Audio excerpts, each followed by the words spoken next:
الله الرحمن الرحيم.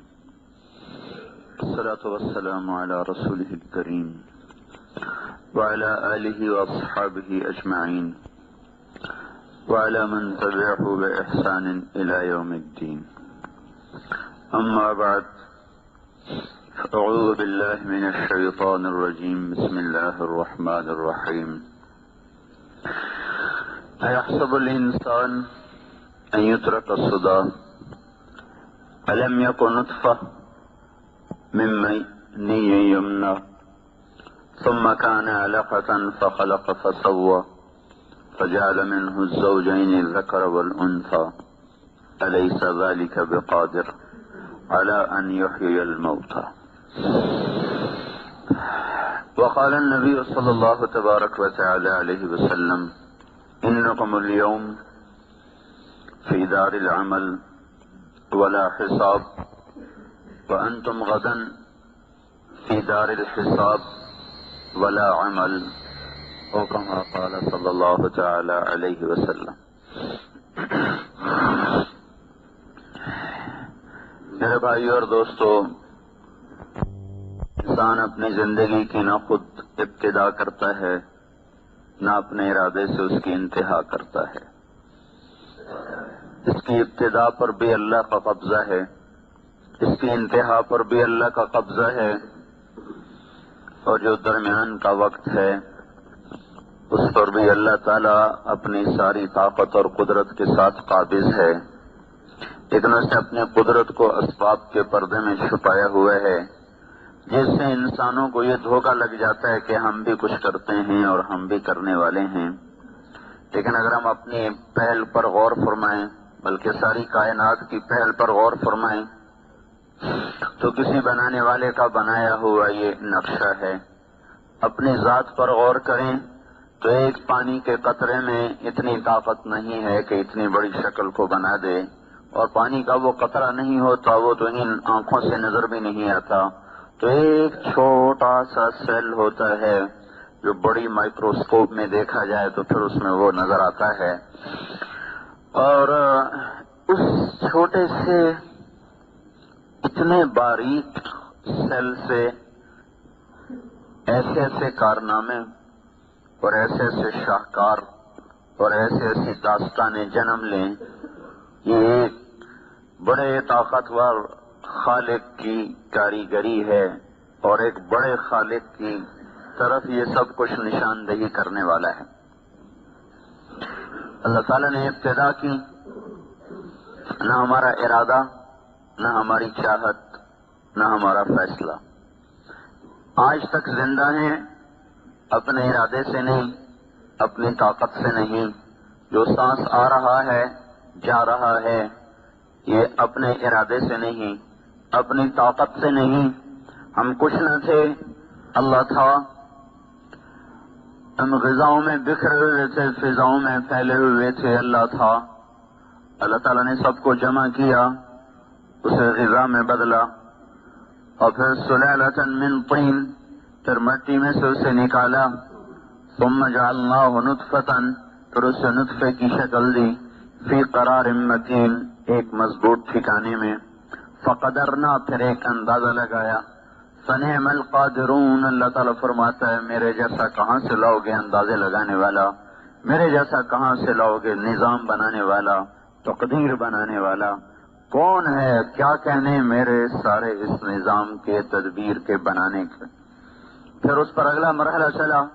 ثم خلقنا النطفة علقہ، وہ ایک علقہ میں بدلا، بستہ خون.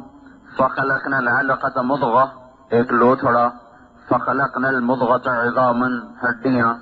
فکسونا العظام لحما، ہڈیوں پر گوشت. ثم انشأناه خلقا آخر، پھر اسے ایک نئی شکل عطا فرمائی. پھر اللہ تعالیٰ نے اس کے اندر ایسا غذا کا نظام چلایا کہ خود ہمیں احسان کے طور پر بھی بتلایا اور چیلنج کے طور پر بھی بتلایا کہ ابن آدم من اوصل الیک الغذاء وانت جنین فی بطن امک. میرے بندے وہ زمانہ یاد کر جب تو ماں کے پیٹ میں تھا اور تجھ تک پہنچنے کا کوئی راستہ نہ تھا. وہاں کون تھا جس نے تجھے رزق پہنچایا؟ اور ایک پل کے لیے تو اس سے غافل نہیں ہوا.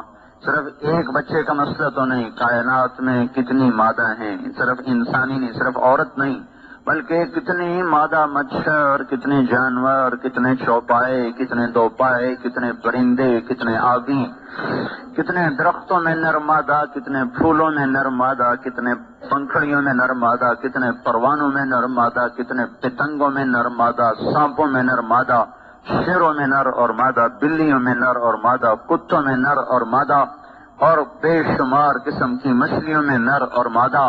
کائنات کا بکھرا ہوا نظام ہے. صرف ایک تو نہیں، تیرے جیسے کھرب ہا کھرب وجود ہیں جو پرورش پا رہے ہیں، بیک وقت پرورش پا رہے ہیں.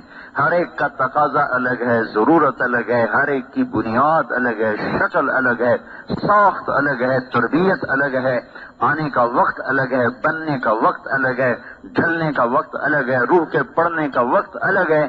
ہر ایک کی آنکھوں کے بننے کا وقت الگ ہے، کان کے بننے کا وقت الگ ہے، پاؤں کی انگلیوں کے بننے کا وقت جدا ہے، ہاتھوں کے نوخن بننے کا وقت جدا ہے، سر پہ بالوں کے اگنے کا ہر ایک کا وقت جدا ہے. وہ اتنا بڑا رب ہے کہ اس ذرے ذرے کو وجود دیتا ہے، نہ غافل ہوتا ہے، نہ خطا کھاتا ہے، نہ تھکتا ہے، نہ گھبراتا ہے. ما کان ربک نسیا، بھولتا نہیں تمہارا رب. اتنی وجود دیتا ہے، اتنی شکلوں کو وجود دیتا ہے، کسی شکل پر اسے دھوکہ نہیں لگتا. 3 اندھیروں میں یخلقکم فی بطون امہاتکم خلقا من بعد خلق فی ظلمات 3. وہ رب ہے جو تمہیں ماں کے اندھیروں میں 3 اندھیروں میں تمہیں بناتا ہے، تمہاری پرورش کرتا ہے، تمہیں پالتا ہے. وہ رب ہے جب ماں عاجز ہے، باپ عاجز ہے، سائنسدان اور ڈاکٹر عاجز ہیں، وہ وہاں تمہیں غذا پہنچاتا ہے. صرف تم ہی نہیں ہو. ایک مادہ، ایک شہد کی مکھی 30,000 انڈے دے دیتی ہے. ان سارے انڈوں کو حفاظت سے پالنا، پھر دنیا میں کتنے شہد کے چھتے، ہر چھتے میں کتنے ہزاروں انڈے، وہ سارے مل کر کتنے کھرب انڈے بنے. ان میں سے بچوں نے کب نکلنا ہے، کس کو کیا غذا دینی ہے، کس میں نر بننا ہے، کس میں مادہ بننا ہے. چیونٹیاں اپنی غاروں میں، اپنی بلوں میں ایک چیونٹی وہ ہزاروں انڈے دے رہی. خرب ارب، کئی کروڑ کھرب انڈے چیونٹیوں کے بکھرے پڑے ہیں، اور وہ ایسے باریک ہیں کہ آنکھ سے نظر نہیں آتے، ایسی جگہ پر پڑے ہوئے کہ گھپ اندھیرا ہے. ان سارے انڈوں میں کیا بن رہا ہے، کون سی چیونٹی بن رہی ہے، کس رنگ میں بن رہی ہے، نر بن رہی ہے، مادہ بن رہی ہے، اس کی ٹانگیں سلامت ہیں، اس کا سر سلامت ہے، کمر سلامت ہے، اس کے اعصاب سلامت ہیں. یہ سارے کے سارے نظام کے پیچھے وہ ہے بلا وہو الخلاق العلیم. بے شک تیرا رب بڑا زبردست خالق ہے. صرف خالق نہیں، بڑا زبردست خالق ہے. صرف زبردست خالق نہیں بلکہ اپنی مخلوق کا علم بھی رکھتا ہے. کہاں ہے، کیا چاہتی ہے، کیا ہو رہا ہے، کس مرحلے میں ہے، کہاں پہنچی ہے، کیا ضرورت ہے، کتنا بن چکا ہے، کتنا باقی ہے، جس سے وجود مل چکا ہے اس کی کیا ضرورت ہے. کوئی باہر آنے کو تیار ہے، کہیں انڈا پھٹنے کو تیار، کہیں انڈا بننے کو تیار، کہیں ناک بن رہا ہے، کہیں بن چکا ہے، کہیں بچہ باہر آ رہا ہے، کہیں آ چکا ہے، کہیں باہر آنے کے نظام چل رہے ہیں، کہیں غذاؤں کے نظام چل رہے ہیں. اور یہ ایک دن کا قصہ نہیں ہے، ہزاروں لاکھوں سال پہ محیط یہ ساری مخلوق کی کہانی ہے. اور وہ رب اس سارے زمانے میں ایک پل کے لیے نہ تھکا، نہ سویا، نہ گھبرایا، نہ خطا کھائی، نہ بھولا، نہ چوکا. ذالکم اللہ ربکم الحق، یہ ہے اس کائنات کا حقیقی رب، اور یہ ہے ہمارا اور آپ کا سچا رب. تو بھائیو، اللہ تعالیٰ پوچھتا، بولو تو صحیح، وہ وہاں رزق کون پہنچا رہا تھا؟ من اوصل الیک الغذاء وانت جنین فی بطن امک، ماں کے پیٹ میں کس نے رزق پہنچایا؟ لم ازل ادبر فیک تدبیرا، تیرے رب نے تجھے رزق پہنچایا، تجھے درجہ بدرجہ پروان چڑھایا. حتی انفذت ارادتی فیک، یہاں تک کہ میں نے اپنی تقدیر کو، اپنے ارادے کو میرے بندے تیرے اندر اتار دیا اور تجھے دنیا میں لانے کا فیصلہ کر دیا. ثم السبیل یسرہ، پھر تجھے دنیا میں آنے کے لیے میں نے راہیں آسان کر کے دی، پھر بھی تو میرا نا شکر منا۔ قتل الانسان ما اکفرہ، ارے انسان تیرا ستیہ ناس ہو۔ قتل الانسان، ویسے ترجمہ تو ہے مارا جائے انسان، لیکن یہ محاورہ ہے اور محاورے کا ترجمہ لفظی نہیں ہوتا۔ قتل الانسان ما اکفرہ، ستیہ ناس ہو تیرا۔ اللہ تعالیٰ ناراض ہو گئے، ستیہ ناس ہو تیرا۔ قتل الانسان، ارے میرے بندے، ارے انسان تیرا ستیہ ناس ہو۔ ما اکفرہ، کتنا ہی تو ناشکر ہے۔ ما اکفرہ، کتنا ہی تو ناشکر ہے، میرے احسان تو گنتا۔ وَإِن تَعُدُّوا نِعْمَةَ اللَّهِ لَا تُحْصُوهَا، کبھی بیٹھ کے گنتا تو صحیح، تجھے گنتی میں بھی نہ آتے۔ ما اکفرہ، پھر بھی تو ناشکر ہے۔ من ای شیء خلقہ، تجھے خبر بھی ہے میں نے تمہیں کہاں سے بنایا تھا۔ من ای شیء خلقہ، یہاں رکنا ہے۔ پھر من نطفہ، یہاں رکنا ہے۔ یہ ہمارے قاریوں کو اللہ ہدایت دے، یہ آگے کا پیچھے ملاتے ہیں، پیچھے کا آگے ملاتے ہیں، کیونکہ ترجمے کا پتہ نہیں ہے، مفہوم کا پتہ نہیں ہے، لہذا من نطفۃ خلقہ فقدرہ، اور یہ پانی پتی پتہ نہیں کیسے کیا کرتے رہتے ہیں۔ جو اللہ تبارک و تعالیٰ کرے من نطفہ، یہاں رک جاؤ۔ من نطفہ اس لیے کہ اللہ ہتھوڑا مار رہے ہیں، تمہیں پتہ بھی ہے۔ من ای شیء خلقہ، یہاں رکو کہ اللہ جھٹکا دے رہا ہے، خبر بھی ہے تجھے کس چیز سے بنایا گیا۔ اپنی اوقات تو دیکھو، بڑے کپڑے پہن کے آئے کھڑے ہو ممبر پہ، ناچر کود رہے ہو، دیکھو تو صحیح۔ من ای شیء خلقہ، بنے کس سے ہو؟ پھر اللہ نے من نطفہ، یہاں قرآن پڑھنے والے کو چاہیے یہاں وقف کرے۔ من نطفہ، تجھے گندے پانی سے بنایا، تجھے ایک من ماء مہین، ایک ذلیل پانی سے تجھے بنایا، ایک ناپاک پانی سے تجھے بنایا۔ من منی یمنا، ایک ٹپکتے قطرے سے تمہیں بنایا۔ من نطفۃ امشاج، مرد عورت کے پانی سے بنایا۔ اور تھوڑا اس سے پہلے من حمأ مسنون، تمہیں بدبودار مٹی میں سے نکالا، گلی ہوئی، بو چھوڑتی ہوئی، بلبلے چھوڑتی ہوئی مٹی سے میں نے تمہیں نکالا۔ من ای شیء خلقہ، کچھ خبر بھی ہے کہاں سے تم بنے ہو، تمہیں کہاں سے بنانے والے نے بنایا نہیں پتا یا اللہ کو۔ سنو من نطفہ، ارے تجھے اس گندے پانی سے بنایا ہے، سنبھل کے چل، پاؤں کو ٹھیک رکھ، گردن کو صحیح رکھ، ٹیڑھا مت کر گردن کو، پاؤں کو اکڑا کے مت چل، زمین پہ پاؤں مار کے مت چل۔ انک لن تخرق الارض ولن تبلغ الجبال طولا، تو اگر اکڑ کے زمین پہ پاؤں مارے گا تو کیا میری زمین پھٹ جائے گی؟ اور تو ایسے گردن اونچی کر کے چلے گا تو کیا تیرا قد میرے پہاڑوں سے اوپر چلا جائے گا؟ تو پہاڑ کے اوپر نہیں جا سکتا، زمین کو نہیں پھاڑ سکتا، تیری اوقات کیا ہے؟ من ای شیء خلقہ، کہاں سے بنا؟ من نطفہ، ایک نطفہ سے بنا، خلقہ فقدرہ ثم السبیل یسرہ ثم اماتہ فاخبرہ ثم اذا شاء انشرہ۔ کتنا خوبصورت ہے اللہ کا کلام، ایک ایک جملے میں پوری کہانی چھپا دی، پوری داستان چھپا دی کہ تیرے رب نے تمہیں بنایا تو ایک اندازے کے ساتھ بنایا، برابر، فعدلت، سارا ایک نظام کے ساتھ، برابر تعدیل کے ساتھ، چھوٹا نہیں بڑا نہیں، اونچا نہیں نیچا نہیں، آنکھیں برابر، کان برابر، ہونٹ برابر، نتنے برابر، ماتھا، سر، ایک ایک چیز کو اس کے حساب سے بنا کر فٹ کیا۔ پھر تمہیں دنیا میں آنے کے لیے راستہ دیا، ثم السبیل یسرہ، پھر تمہیں دنیا میں لایا، پھر تمہیں کچھ عرصہ رہنے کو دیا، ثم اماتہ فاخبرہ، پھر تیری روح کو کھینچا، تجھے دوبارہ مٹی میں ڈال دیا۔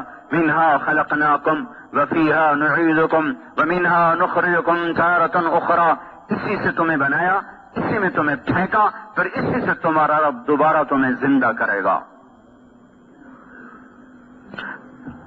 ثم اذا شاء انشرہ، پھر جب وہ چاہے گا تو تمہیں زندہ کر کے کھڑا کر دے گا۔ بنو اسرائیل میں ایک شخص تھا، نافرمانی میں زندگی گزری، کہنے لگا جب میں مر جاؤں میری لاش کو جلا دینا اور میری راکھ کو بکھیر دینا، کچھ دریا میں بہا دینا، کو ادھر بہا دینا، کو ادھر بہا دینا۔ وہ یوں کہہ رہا تھا کہ میں ایسا بکھر جاؤں کہ مجھے جمع نہ کیا جا سکے، کہ اگر میں جمع ہو گیا تو میری بڑی سخت پکڑ ہوگی۔ تو حضور نے فرمایا اس کی راکھ کو انہوں نے بہا دیا، اڑا دیا، بکھیر دیا۔ اللہ تعالیٰ نے ذرے ذرے کو حکم دیا کہ ہمارا بندہ واپس کرو، سارا زندہ کر کے اپنے سامنے کھڑا کر دیا آسمانوں پر۔ بول بھائی یہ کیا کیا تھا، یہ کیا کیا تھا؟ کہ یا اللہ تجھ سے ڈر گیا تھا کہ میری خیر نہیں اگر میں قبر میں گیا، تیرے ڈر کی وجہ سے کیا تھا، کہ اچھا جاؤ اسی پر تجھے معاف کر دیا۔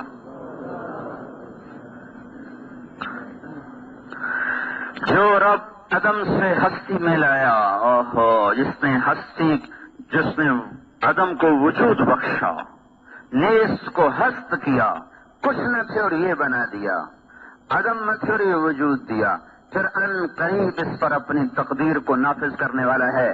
اور دنیا کا طبیب نہیں بچتا، جعلی نوس نہ بچا تو اور کوئی بچے گا؟ جعلی نوس سے کسی نے کہا یروشلم میں ایک طبیب ہے جو مردے زندہ کر دیتا ہے، جعلی نوس اور عیسیٰ علیہ السلام کا ایک زمانہ ہے۔ انہوں نے کہا نہیں نہیں نہیں نہیں نہیں، کوئی طبیب یہ کام نہیں کر سکتا، یقیناً وہ اللہ کا نبی ہوگا، یہ طبیبوں کے بس کی بات نہیں ہے کہ مردے میں دوبارہ روح کو ڈال دیں۔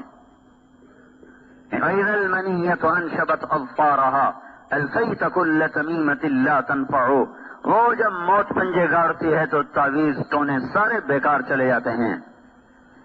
تو وہ اللہ میرے بھائی ایک دن دوبارہ اٹھانے والا ہے، جس رب کا یہ نظام کچھ نہیں یہ بنایا، یہ ساری دھرتی کو بچھایا، آسمان کی چھت کو اوپر اللہ تعالیٰ نے ہمارے سروں پہ تانا، پھر ستاروں کی کندیلوں کو راتوں کو جگمگایا، صبح روشن چراغ جلایا، رات کو چاند کی کرنوں کو بکھیرا، دن میں سورج کی شعاؤں کو حکم دیا، اس نے غذاؤں کو پکایا اور اس نے پانیوں کو بخارات میں بدلا، ہوا کو حکم دیا، اس نے کندھا دیا، بادلوں کو حکم دیا مشکی سے بھر لو، پھر فرشتوں کو حکم دیا فضا میں بکھیر دو، پھر حکم دیا کہ اب قطرہ قطرہ بن کے انسانوں پہ برسو اور گرو۔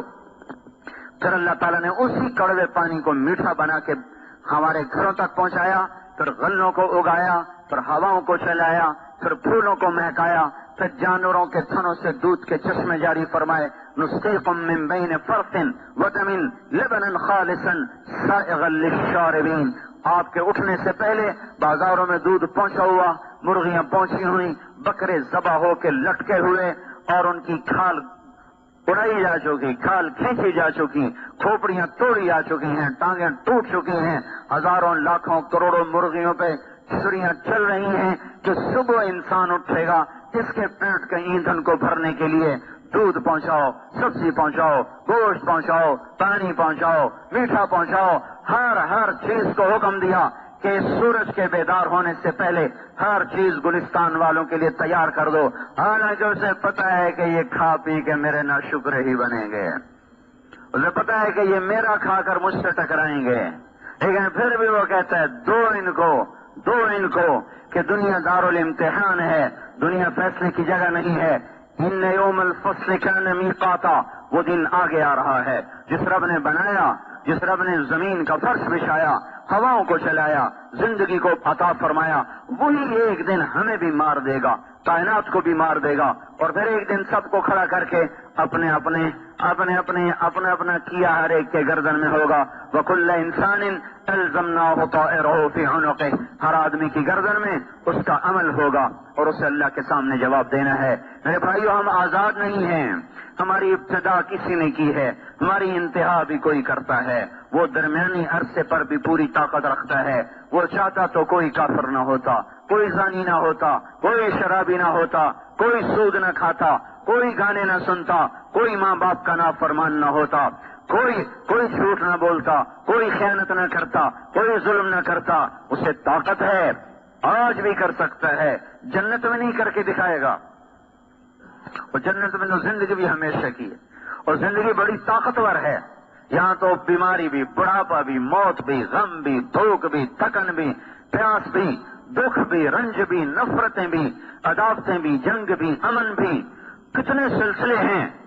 اور وہاں تو کچھ بھی نہیں ہے سوائے زندگی کے، اور کچھ بھی نہیں ہے سوائے عیش و آرام کے. وہاں تو زیادہ ان کو کودنا چاہیے تھا، لیکن وہاں وَنَزَعْنَا مَا فِي صُدُورِهِم مِّن غِلٍّ إِخْوَانًا عَلَىٰ سُرُرٍ مُتَقَابِلِينَ. ہم ان کے دلوں سے کھوٹ کو نکال دیں گے. قلوبہم قلب رجل واحد. یہ سارے جنتی اس طرح ہوں گے، ان کے دل آپس میں ایسے ملے ہوئے ہوں گے کہ جیسے تمام جنت کے مرد و عورتوں کا ایک ہی دل ہو. ایک دل ہو تو آدمی اسی کے ساتھ چلتا ہے، وہ اس کے ساتھ نبھتا ہے. تو سارے جنتیوں کے دل اس طرح ہوں گے جیسے ایک آدمی کا دل ہوتا ہے.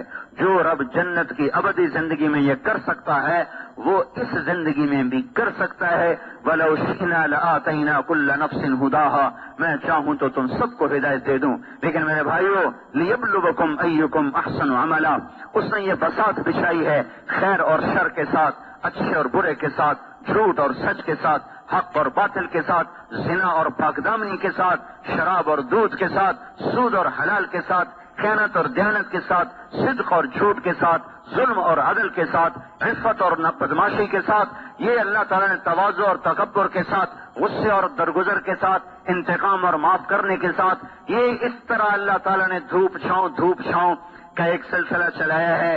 اچھائی برائی کا ایک نظام چل رہا ہے. ہمیں اختیار دیا ہے فمن شاء فلیؤمن ومن شاء فلیکفر. چاہو تو اللہ کی راہوں پہ چلو، راستے آسان ہیں، چاہے شیطان کی راہوں پہ چلو، راستے آسان ہیں. جو ادھر چلے گا وہاں اللہ ملے گا، جنت ملے گی. جو ادھر چلے گا وہاں شیطان ملے گا، جہنم ملے گی. فریق فی الجنت و فریق فی السعیر.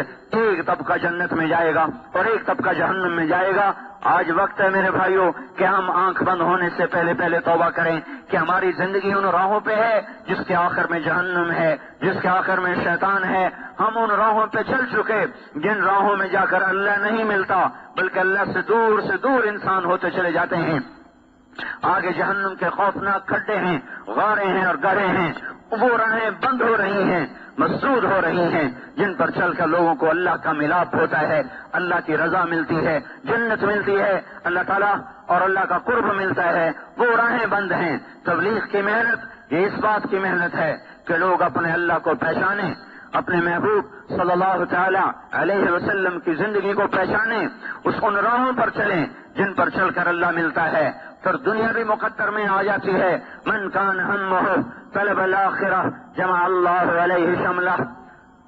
جس کا غم آخرت بن جاتا ہے، جس کا غم آخرت بن جاتا ہے، جمع اللہ علیہ شملہ. اللہ اس کے کاموں کو جمع کر دیتا ہے، اس کے کاموں میں برکت دے دیتا ہے. وجعل غناہ فی قلبہ. اس کے دل کو غنی کر دیتا ہے. واتته الدنیا وهي راغمہ. اور دنیا اس کے مقدر کی ذلیل ہو کر اس کے قدموں میں آتی ہے. ومن کان ہمہ طلب الدنیا. جو دنیا کے پیچھے بھاگتا ہے، فرق اللہ علیہ شملہ. اللہ اس کے کاموں کو بے برکت کر دیتا ہے، اس کی دنیا کو بکھیر دیتا ہے. وجعل الفقر بین عینیہ.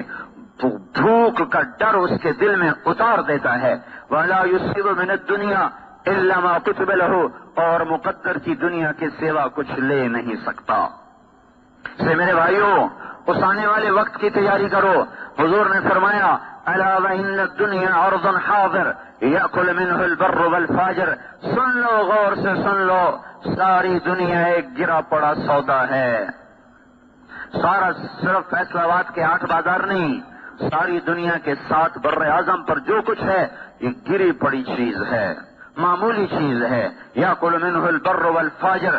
اللہ اس میں سے نیکوں کو بھی دے رہا ہے، بروں کو بھی دے رہا ہے. کافر بھی کھا رہا ہے، مسلمان بھی کھا رہا ہے، یہودی بھی کھا رہا ہے، عیسائی بھی کھا رہے ہیں، سب کھا رہے ہیں. سب کو دیا جا رہا ہے. مشرک کو دیا گیا، فرعون جیسے مجرم کو دے دیا گیا جس نے کہا میں ہی رب ہوں، انا ربکم الاعلی. اللہ نے اس کو بھی حکومت دے دی. الا وان الاخرۃ اجل صادق. سن لو آخرت حقیقی اور سچا وعدہ ہے. یقضی فیہا ملک عادل قادر، اس میں سچا رب آ کر فیصلے کرے گا. یحق الحق ویبطل الباطل، وہ سچ کو سچ کر دے گا، باطل کو باطل کر دے گا، حق اور باطل کو جدا کر دے گا. اس لیے الا وان الخیر کلہ بحذافیرہ فی الجنہ، غور سے سن لو ساری بھلائیاں جنت میں ہیں. الا وان الشر کلہ بحذافیرہ فی النار، سن لو ساری مصیبتیں اور عذاب جہنم میں ہے. الا فاعملوا، لہذا غور سے سنو، عمل کرتے رہو. وانتم من اللہ علی حذر، اور عمل کر کے بھی اللہ تعالیٰ سے ڈرتے رہو. تکبر میں مت آؤ، تکبر میں مت آؤ. اگر دیکھو آپ چلہ لگا لیتے، بھائی میں نمازی ہوں مجھے کیا کہتے ہو، میں نماز پڑھتا ہوں مجھے کیا کہتے ہو، چلہ لگاؤ، جاؤ کسی بے نمازی سے بات کرو. تو لے کر الا فاعملوا وانتم من اللہ علی حذر، کوئی عمل کر کے تکبر میں نہ آ جانا. اگر میں نے رد کر دیا تو پھر کیا کرو گے؟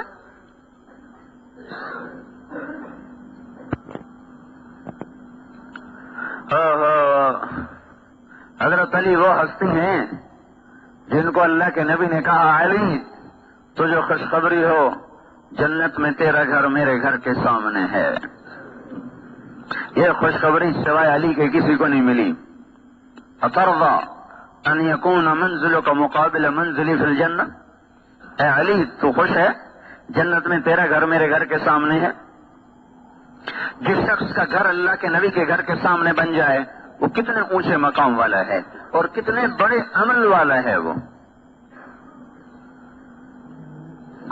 قرآن کی ایک آیت ہے جس پر صرف حضرت علی نے عمل کیا، باقی کسی نے نہیں کیا. نہ کسی صحابی نے، نہ بعد کی امت نے. وہ کیا ہے کہ اللہ تعالیٰ نے فرمایا کہ اذا ناجیتم الرسول فقدموا بین یدی نجواکم صدقہ، جب اللہ کے رسول سے بات کرنے آؤ تو پہلے صدقہ کر کے آؤ. حضرت علی کے جی میں آیا کہ یہ آیت منسوخ ہو جائے گی، اس لیے کہ سارے فقیر ہیں، کون پہلے صدقہ کرے گا اور حضور سے بات کرے گا؟ تو اس کے منسوخ ہونے سے پہلے میں اس پہ عمل کر لوں. تو فوراً گئے، مزدوری کی، تھوڑی سی کھجوریں ملی، وہ صدقہ کی، چلا کر حضور صلی اللہ تعالی وسلم سے بات فرمائی، اور اس کے تھوڑی دیر بعد وہ آیت منسوخ کر دی گئی.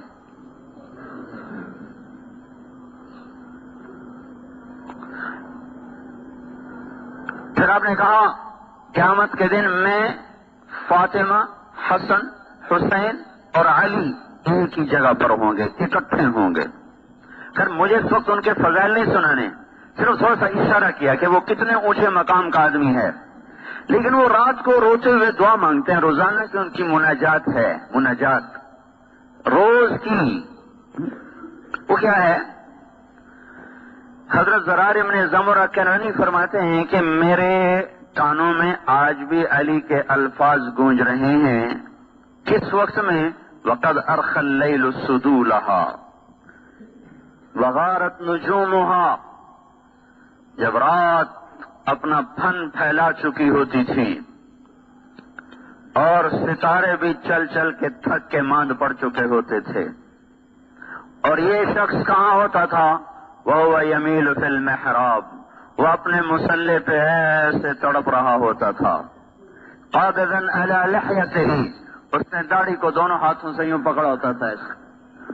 یتململ تململ السلیم، ویسے تڑپتا تھا جیسے کسی کو سانپ نے ڈسا ہو یا بچھو نے، اور بچھو کا ڈسا ہوا جیسے تڑپتا ہے ایسے وہ تڑپتے تھے ڈسے ہوئے کی طرح.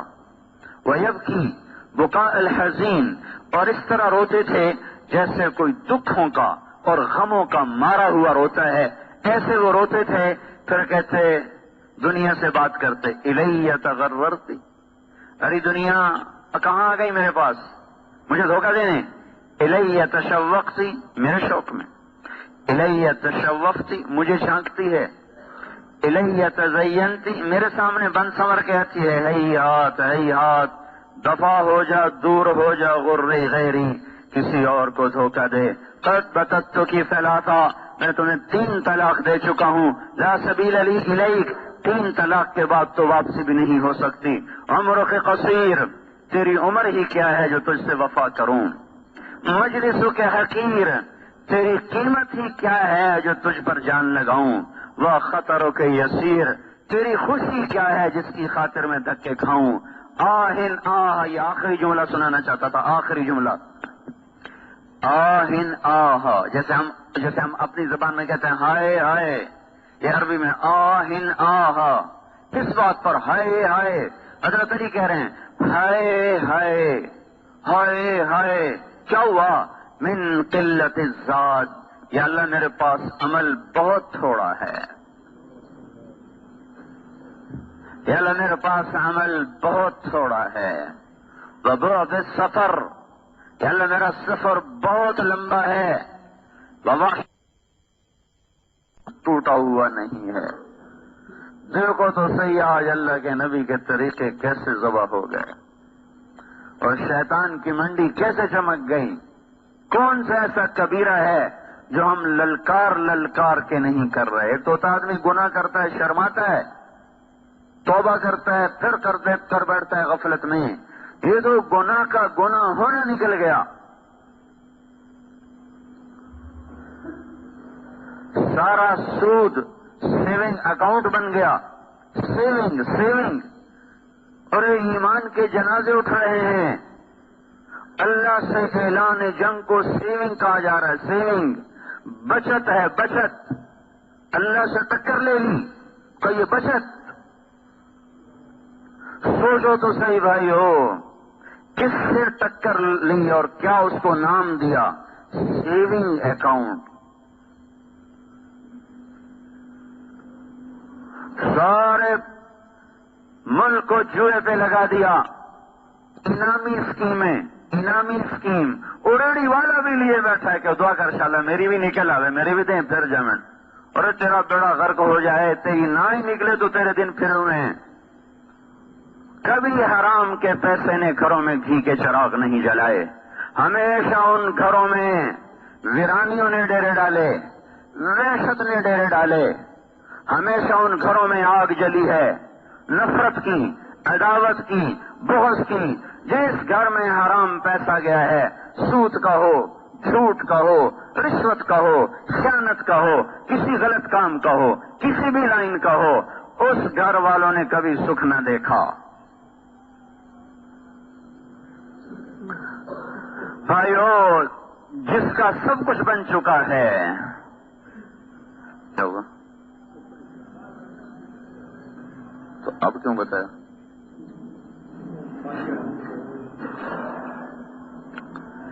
جس کا سب کچھ بن چکا ہے،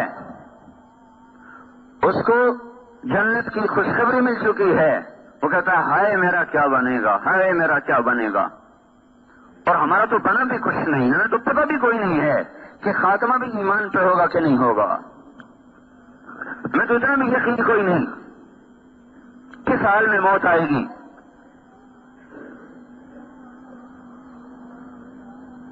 کس گناہ پر اللہ پکڑ لے۔ التذکرہ، علامہ قرطبی کی کتاب ہے، ایک شخص اس میں واقعہ لکھا ہے، ایک شخص صبح آیا، دکان کھولی، اپنا ترازو توڑ دیا، برابر کے دکاندار نے پوچھا ترازو کون توڑا ہے؟ کہنے لگے بھائی ہمارا پڑوسی آج مر رہا تھا اور ہم اس کو کلمہ پڑھنے کی تلقین کر رہے تھے، اور وہ کہہ رہا تھا مجھ سے کلمہ نہیں پڑھا جا رہا۔ ہم نے پوچھا کیوں نہیں پڑھا جا رہا؟ تو اس نے جواب دیا کہ میں جو اپنی دکان پہ ترازو سے چیزیں تولتا تھا، اس کا جو کانٹا ہے وہ میرے حلق میں چھپا پڑا ہے، وہ مجھے کلمہ نہیں پڑھنے دے رہا۔ اب بتاؤ یہ کیا لے کر گیا؟ اور یہ ہمارے علاقے میں جن فیکٹریاں ہیں تو وہ فیکٹریوں والے وہ خاص آدمی ہوتے ہیں جو ہماری کپاس تولتے ہیں، ان کو مہارت ہوتی ہے کانٹے میں غلطی کرنے کی، تو وہ من و من کپاس اڑا کے چلے جاتے ہیں۔ جو جتنا زیادہ اس کانٹے کو چلانے کا ماہر ہوتا ہے اتنی زیادہ وہ ان سے تنخواہ پاتا ہے۔ ہر 100 من کے پیچھے 5-10 من اڑا دیتے ہیں۔ میں کہتا ہوں وہ ہماری ساری ہی اڑا دیں، لیکن مرتے ہوئے کلمہ چھن گیا تو کیا لے کر گئے؟ اولاد کے لیے سنگ مرمر کے گھر کھڑے کر دیے، لیکن مرتے ہوئے کلمے سے خالی گئے تو کیا لے کر گئے؟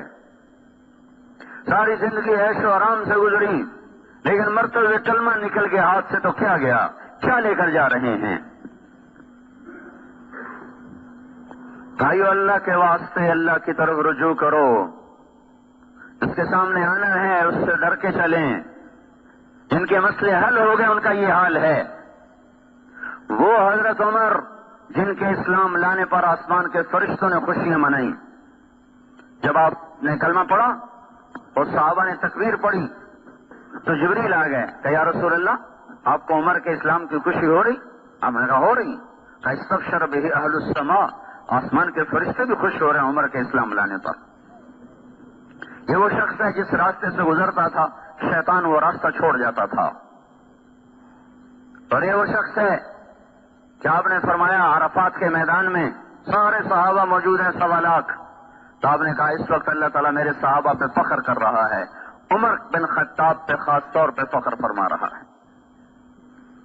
اور آپ نے فرمایا میرے بعد کوئی نبی ہوتا تو عمر ہوتا. وہ شخص ہے. اور آپ نے کہا میرے 2 وزیر زمین میں 2 آسمان، زمین کے ابو بکر اور عمر، آسمان پہ جبریل و میکائیل. ایسے بلند مقام کے شخص. اور فتوحات ہو گئیں، خزانے اٹھ کے مدینے پہنچ گئے. اپنا حال وہی جو کہ انچھنے آٹے کی روٹی، ٹاٹ لگے پیوند، مہینے میں 1 دفعہ گوشت کھانا. صحابہ نے مشورہ کیا بہت مشقت میں ہے عمر، ان کو چاہیے کہ اب نرمی کریں، کوئی نوکر رکھیں، اچھے کپڑے پہنیں، اچھا کھانا کھائیں. بڑے بڑے بادشاہ آتے ہیں ملنے کے لیے، اب ان کی مجلس ہونی چاہیے، اعلیٰ نظام ہونا چاہیے، سسٹم ہونا چاہیے. تو ان سے بات کی جائے. کون بات کرے؟ یہاں اگر سارے چپ، کون بات کرے؟ کسی کو ہمت نہیں ہو رہی. تو انہیں آپس میں مشورہ کیا حضرت حفصہ بات کریں، حضرت عائشہ بات کریں، دونوں امہات المومنین ہیں تو ان کی قدر کریں گے، ان کی سن لیں گے. حضرت علی نے فرمایا مانیں گے کوئی نہیں، کر کے دیکھ لو. تو یہ دونوں مائیں تشریف لے گئیں. ایک تو بیٹی ہیں، استقبال کیا، بٹھایا. حضرت عائشہ نے بات شروع کی. امیر المومنین، اللہ تعالیٰ نے اپنے نبی پر دنیا کا دروازہ نہیں کھولا تھا. وہ دنیا سے ایسے ہی چلے گئے، نہ دنیا آئی نہ انہوں نے اس کو چاہا. میرے باپ نے حکومت سنبھالی، نہ دنیا آئی نہ انہوں نے چاہا، نہ کھلی نہ انہوں نے کھلوائی، وہ بھی دنیا سے ویسے ہی چلے گئے. اللہ تعالیٰ نے آپ کی برکت سے اسلام کو زندہ کیا اور ساری دنیا میں اسلام کا ڈنکا بج گیا. ساری دنیا کے خزانے اٹھ کے مدینے آ گئے ہیں. اب وہ زمانہ نہیں رہا. آپ اپنے اوپر رحم کھائیں اور اپنے طرز زندگی بدلیں. آپ اتنے موٹے کپڑے پہنتے ہیں، جسم کو تکلیف ہے، آپ نرم کپڑا پہنیں. اب آپ پر بڑھاپا طاری ہے، آپ اتنی سخت غذا کھاتے ہیں، آپ اپنے لیے نرم غذا کریں. آپ کو خدمت کی ضرورت ہے، کوئی نوکر رکھیں. آپ کے پاس بڑے بڑے وفد آتے ہیں، آپ کوئی مجلس ہو، اچھی پوشاک ہو، اچھا کپڑا ہو، یا برائے مہربانی آپ ہماری اس بات پر غور فرمائیں. اور حضرت عمر کا رنگ تبدیل ہو رہا. جب بات ختم کی تو کہنے لگے تمہیں کس نے بھیجا میرے پاس؟ کہنے لگی پہلے آپ ہاں تو کریں. تو فرمایا کہ اگر مجھے پتہ چل جائے جنہوں نے تمہیں بھیجا میرے پاس تو میں مار کے ان کے چہرے کالے کر دوں. پھر اپنی بیٹی سے مخاطب ہوئے، حضرت حفصہ سے. کہنے لگے تو گھر والی ہے اور گھر والے کو پتہ ہوتا ہے گھر میں کیا ہے. تو بتا تیرے گھر میں اللہ کے نبی نے کبھی زندگی بھر 2 وقت کھانا کھایا؟ کبھی زندگی میں 2 وقت کھانا کھایا؟ صبح کھایا تو شام نہیں کھایا، شام کھایا تو صبح نہیں کھایا. کیا تو اس پر اقرار کرتی ہے کہ اللہم نعم، کہاں میں اس پر گواہ ہوں. کیا تجھے یاد ہے کہ ایک دفعہ تو نے میز پہ کھانا رکھ کے دیا تھا تو حضور کے چہرے کا رنگ بدل گیا تھا؟ غصے کی وجہ سے تو انہوں نے میز سے کھانا اٹھا کے زمین پہ رکھا تھا، زمین پہ بیٹھ کر کھایا تھا کہ میں غلام ہوں، مجھے شاہی پسند نہیں ہے. ایک دفعہ حضرت عائشہ رضی اللہ تعالیٰ عنہ نے، الگ واقعہ سنا رہا ہوں، حضرت عائشہ رضی اللہ تعالیٰ عنہ نے عرض کی یا رسول اللہ آپ کیسے بیٹھے ہیں؟ آپ ذرا ٹیک لگا کے کھائیں، آپ کو آسانی رہے گی. تو آپ بجائے ٹیک لگانے کہ آپ جھکتے جھکتے آپ نے اپنی پیشانی زمین پہ لگا دی کہ نہیں نہیں نہیں نہیں نہیں، میں تو غلام ہوں، میں کیسے ٹیک لگا کے کھا سکتا ہوں؟ میں اپنے رب کا غلام ہوں، میں غلاموں کی طرح کھاؤں گا، میں اسے دکھانا چاہتا ہوں کہ میں تیرا بندہ اور تیرا غلام ہوں۔ پھر فرمایا تجھے بستر یاد ہے کیا تھا تیرے نبی کے گھر میں؟ کہ جی ہاں، ایک ٹاٹ تھا جس سے رات کو دوہرا کر دیتی تھی، دن میں پھیلا دیتی تھی۔ آپ نے فرمایا تجھے وہ رات یاد ہے جب ایک دن تو نے ایک تہ اس کی اور لگا دی تھی، دوہرے کی بجائے چوڑا کر دیا تھا، تو صبح پھر حضور نے پوچھا تھا حفظہ میرا بستر بدل دیا؟ کہ نہیں یا رسول اللہ وہی ہے، ایک تہ اور لگا دی تھی تاکہ نرم ہو جائے۔ تو آپ نے کہا تھا میرا بستر ویسا ہی کر دے جیسا یہ تھا، میں یہ نرمی پسند نہیں کرتا، میں اپنے رب سے باتیں کرتا ہوں، اس ٹاٹ کی نرمی نے مجھے اٹھنے سے روکے رکھا۔ بول تو گواہ ہے؟ کہ میں گواہ ہوں۔ کیا تمہیں یاد ہے حضور کا ایک ہی جوڑا ہوتا تھا؟ کہ جی ہاں۔ کیا اسے خود دھوتے تھے؟ کہ بالکل۔ کیا بعض اوقات یہ حال ہوتا تھا کہ نماز کا وقت ہوتا اور آپ کپڑے دھو کے لٹکا کے اندر بیٹھے ہوتے تھے، بلال آ کر عرض کرتے یا رسول اللہ نماز کا وقت ہو چکا ہے، تو آپ فرماتے میرے پاس کپڑے کوئی نہیں ہیں پہننے کے، ہم تو روزانہ ہی جوڑے بدلتے ہیں۔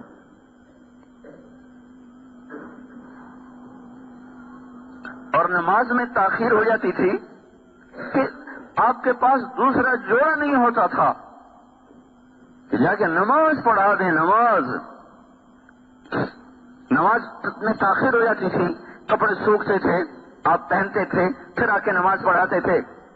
کہ تو گواہ ہے؟ کہاں میں گواہ ہوں۔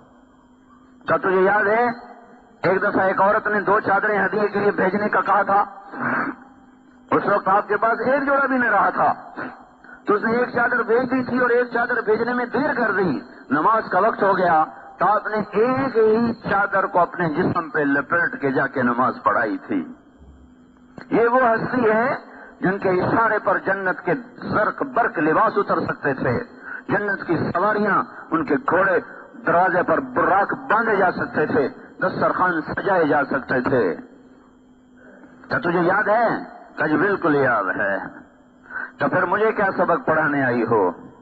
جاؤ ان لوگوں کو بتا دو کہ 3 ساتھی تھے، 3 راہی تھے جو ایک منزل پر چلے، ایک راستے پر چلے، ایک چلا پہنچ گیا، دوسرا چلا پہنچ گیا، تیسرا راستے میں ہے، راہ میں ہے، ان کے قدم بقدم چلے گا تو پہنچے گا، اگر ان کے قدموں سے ہٹ گیا تو بھٹک جائے گا۔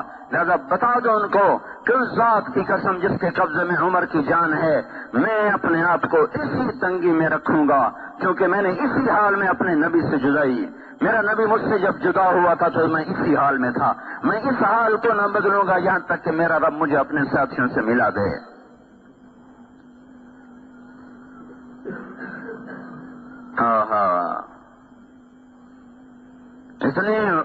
اتنی بشارتیں لے کر اتنی مشقتیں، ہم نماز چھوڑ کر بھی اتنا نہیں ڈرتے جتنا وہ جنتی ہو کر ڈر رہے تھے۔ یہ دیکھو کتنے جمعے میں آئے بیٹھے ہیں، یہ ہر دفعہ مجھے پریشان کر دیتے ہیں اور مجھے رلا دیتے ہیں کہ یہ باقی نمازوں میں کہاں غائب ہو جاتے ہیں، انہیں کیا ہو جاتا ہے، کیوں ان کا ایمان جا کے گم ہو جاتا ہے، کیوں ان کا ایمان بیدار نہیں ہوتا؟ کیا یہ ندا صرف 8ویں دن آتی ہے کہ آ جاؤ مسجد میں؟ یہ تو 5 دفعہ ندا پڑتی ہے، حی علی الصلاۃ، آ جاؤ آ جاؤ آ جاؤ، اس وقت میں کیوں نہیں قدم اٹھتے؟ اتنے بڑے فریضے کو چھوڑ کر بھی پرواہ کوئی نہیں، اور وہ جنت کی بشارتیں لے کر اس طرح بیٹھے رو رہے ہیں، اور نماز میں ہی جان پیش کی اللہ کو۔ خنجر نماز میں لگا، ہوش میں آتے ہی پوچھا مجھے کس نے مجھے خنجر مارا؟ کہا مجوسی نے کہا شکر ہے میرے مولا تو نے کسی مسلمان کے ہاتھ میری موت نہ لکھی، ایک کافر کے ہاتھ مجھے شہادت اعلیٰ نصیب فرمائی۔ جب بچنے کی امید ختم ہو گئی تو اپنے بیٹے کو بلایا، اب دیکھو وہ کہتے تھے میں قدم بقدم چلوں گا تاکہ اپنے ساتھیوں سے مل جاؤں، دیکھو اللہ نے ملایا کیسے، جب بچنے کے آثار ختم ہو گئے تو اپنے بیٹے کو بلایا کہ بیٹا جاؤ اما عائشہ سے پوچھ کے آؤ کہ عمر اپنے ساتھیوں کے پاس دفن ہونے کی اجازت چاہتا ہے، اجازت دے دے تو مجھے وہاں دفن کرنا، نہیں تو جنت البقیع میں جا کے مجھے ڈال دینا۔ اور ان سے کہنا کہ عمر پوچھ رہا ہے، یہ نہ کہنا امیر المومنین پوچھ رہا ہے، میں امیر المومنین نہیں ہوں۔ حضرت عبداللہ بن عمر آئے، دروازے پر دستک دی، ہم عائشہ نے آنے کے اندر آنے کی اجازت تو اندر بیٹھی رو رہی تھی، وہ بھی رو، سارا مدینہ رو رہا تھا، سارا اسلام ہی رویا عمر کے مرنے پر۔ تو انہوں نے عرض کی اما جان میرے باپ کی یہ تمنا اور خواہش ہے، آپ سے اجازت چاہتے ہیں۔ تو حضرت عائشہ رضی اللہ تعالیٰ عنہا رو پڑی، مزید فرمایا کہ یہ جگہ تو میں نے اپنے لیے رکھی ہوئی تھی کہ میرا باپ بھی یہیں دفن ہے، میرا خامد بھی یہیں دفن ہے، میں بھی یہیں دفن ہو جاؤں گی، لیکن اگر عمر یہ جگہ چاہتے ہیں تو عمر مجھ سے زیادہ اس جگہ کا حقدار ہے، میری طرف سے اجازت۔ وہ کہہ رہے تھے میں انہی قدموں پہ چلوں گا جس پر وہ دو چلے تھے تاکہ میں ان کے ساتھ مل جاؤں۔ اب ملنے کے اسباب پیدا ہو رہے ہیں۔ انہوں نے آ کر بشارت دی، ابا جان ابشر، بشارت ہو، کام بن گیا۔ کہ نہیں شاید میرے شرم میں اجازت دے دی ہو، جب میں مر جاؤں جنازہ پڑھ چکو جا کے پھر رکھ لینا، ایک دفعہ پھر اجازت مانگنا، اجازت ملے تو لے جانا، نہیں تو واپس لے آنا، بقیع میں ڈال دینا۔ اتنی بڑی کامیابیوں کے ساتھ یہ شخص جان کی بازی ہار رہا ہے، لیکن ان کے آخری الفاظ سنو، جب محسوس ہوئے سکرات تو فرمایا بیٹا، عبداللہ کی گود میں سر تھا، کہ بیٹا مجھے زمین پہ ڈال دے، میرا سر زمین پہ ڈال دے۔ تو حضرت عبداللہ بن عمر نے سر زمین پہ ڈال دیا تو اپنے گال مٹی میں رکھ دی، ایسے مٹی میں، اور یوں یوں ملنے لگے ایسے ایسے ایسے، اور کہنے لگے ویل لک یا عمر ان لم یغفر لک ربک، اے عمر تو برباد ہو گیا اگر تیرے رب نے تجھے معاف نہ کیا۔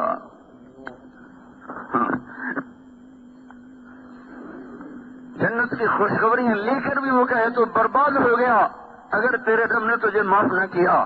یہ مجمع نماز چھوڑ کر بھی کبھی نہیں رویا کہ آئے ہمارا کیا بنے گا۔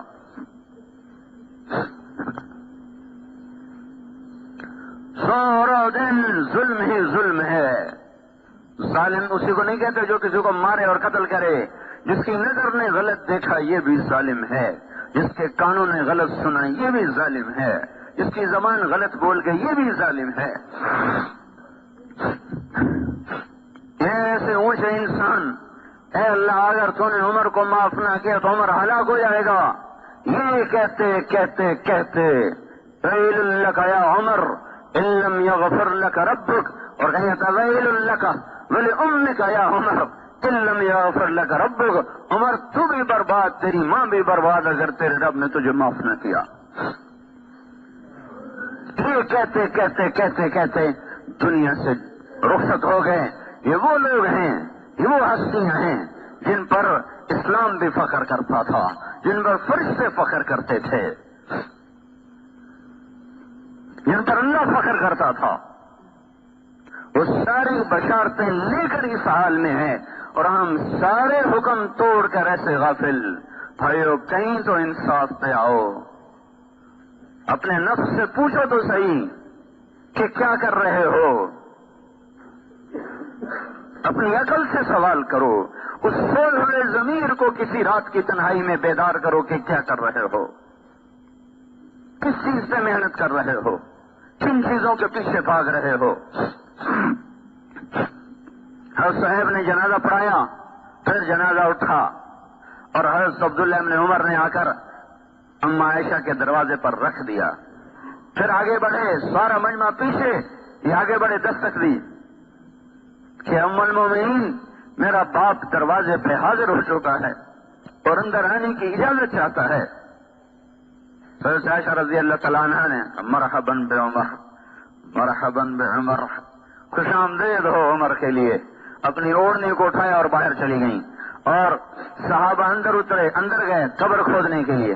حضرت عبداللہ بن عباس فرماتے ہیں کسی نے میرے کندھے پہ ہاتھ رکھا، میں نے پیچھے مڑ کے دیکھا تو حضرت علی کھڑے ہوئے تھے اور ان کی آنکھوں سے آنسو بہ رہے تھے، اور کہہ رہے تھے صدق اللہ ورسولہ، سچا ہے اللہ بھی اور اس کا رسول بھی۔ مجھے پتا تھا عمر اسی جگہ آئے گا، دھرتی میں اور کوئی جگہ ہے ہی نہیں، جو اس کو سنبھال سکے سوائے اس ٹکڑے کے. اس لیے کہ میں نے ایک دفعہ نہیں، میں نے 20 دفعہ حضور سے سنا کہ میں ابو بکر اور عمر، میں ابو بکر اور عمر، میں میرے ساتھی ابو بکر اور عمر.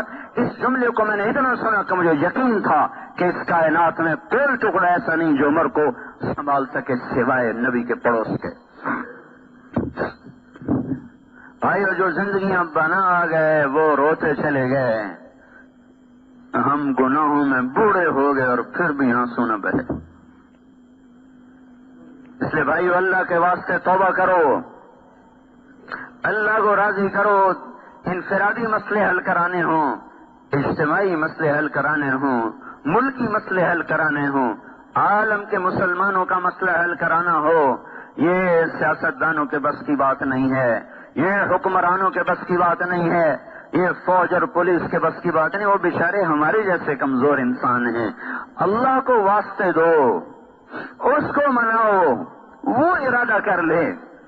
اور اس کو منانا ماں سے زیادہ آسان ہے. ماں کو منانا کتنا آسان ہوتا ہے، اس سے زیادہ آسان اللہ کو منانا ہے. توبہ کرو اللہ کی بارگاہ میں،